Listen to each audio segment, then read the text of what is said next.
Healthy ரெசிபின்னு சொல்ல மாட்டேன், ஆனால் ஒரு ரெசிபி என்னன்னு பாருங்கள். ஃபஸ்ட்டு ஒரு 2 ஸ்பூன் நெய் விட்டுக்குங்க கடையில்.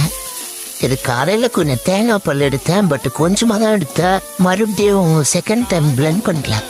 அதிலே கொஞ்சம் பால் இருந்ததுனால சரி அதே ஒரு ஸ்நாக்ஸ் மாதிரி பண்ணிடலாம் அப்படின்ட்டு எடுத்து நெய் போட்டு அதை வறுத்துட்டு கொஞ்சம் தீயை வந்து ஸ்லோவாக வச்சு வறுத்துருங்க. அது நல்லா வறுத்த பிறகு கொஞ்சமாக ஒரு 2 டீஸ்பூன் இல்லை ஒரு 3 டீஸ்பூன் வந்து உடச்சக்கல்லை எடுத்துப்போங்க. எடுத்து அது கூட வந்து ஒரு ஏலக்காய் சேர்த்து மிக்சியில் அடிச்சுட்டு அதையும் இது கூட நல்லா கூட்டி ஸ்லோவாக அடுப்பு வச்சுட்டு நல்லா கலரிக்கோங்க. கலரிட்டு அடுப்பை ஆஃப் பண்ணிடுங்க. இப்போ அந்த சூட்லேயே கொஞ்சம் இருக்கும். மறுபடியும் எடுத்து வச்சு நம்ம ஒரு 2 கலரிட்டு உருண்டை பிடிச்சோம் அப்படின்னா சூப்பரான ஒரு ஸ்நாக்ஸ் ரெடி. வேஸ்ட்டாக போகிறது எல்லாத்தையும் இதில் கூட்டி அதுவும் உடம்புக்கு நல்லதாங்க.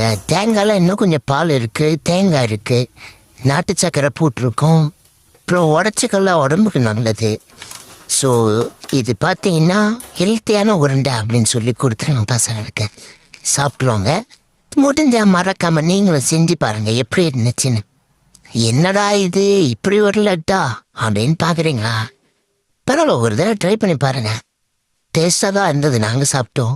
நீங்கள் வேணா ட்ரை பண்ணிட்டு எப்படி இருந்ததுன்னு கமெண்ட் பாக்ஸில் வந்து சொல்லுங்கள் மறக்காமல்.